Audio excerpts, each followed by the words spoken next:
طالبة بكلية الرافدين حاطة صورة صدام حسين على قبعة التخرج، صدق كذب؟ تعالوا نشوف سوية. حتى لا نتبلى على أي كلية ولا على أي طالب، خلونا نثبت 3 أمور. أولاً هذا الفيديو حقيقي 100% وصورة صدام حسين واضحة وضوح الشمس. ثانياً هذا الفيديو تم تصويره من الطابق الثاني بكلية الرافدين، فإذا تلاحظ عمود الإنارة بالفيديو هو نفس العمود اللي بهاي الصورة، وراح أخلي الصورتين يم بعض حتى تتأكد أكثر. ثالثاً وبعيداً عن كون الموضوع هذا يعتبر جريمة بالقانون العراقي، فصدام حسين مو مال ينحط على الراس، وهاك سمعي السبب على السريع وبدون لف ودوران وبمثال بسيط جدا. اللي قدامك هو ضابط اسمه عبد الواحد الحاجم عيدي، وهو احد ضحايا صدام حسين اللي حاطته على راسك. وبما انه البعض ردهم جاهز وحيكتبون صحيح صدام حسين كان يعدم العملاء والخونة، فلا يا عزيزتي، صدام حسين واجهزته ما اكتفوا باعتقال هذا الشخص وتعذيبه واعدامه فقط، انما جابوا خطيبته قدامه بالسجن واعتدوا عليها، وحتى تفهموها زين تم الاعتداء على شرفها. كان هذا الشخص خاطب بنت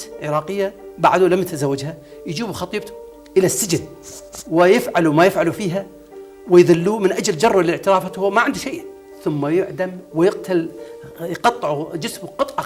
فشنو حيكون موقفك لو شفتي احد حاط صورة شخص معتدي على اختك او صديقتك مثلا؟ اخيرا وحتى نخلص من هاي اللغوة كلها، المفروض تصدر تعليمات وزارية تمنع صور كل الشخصيات السياسية السابقة والحالية.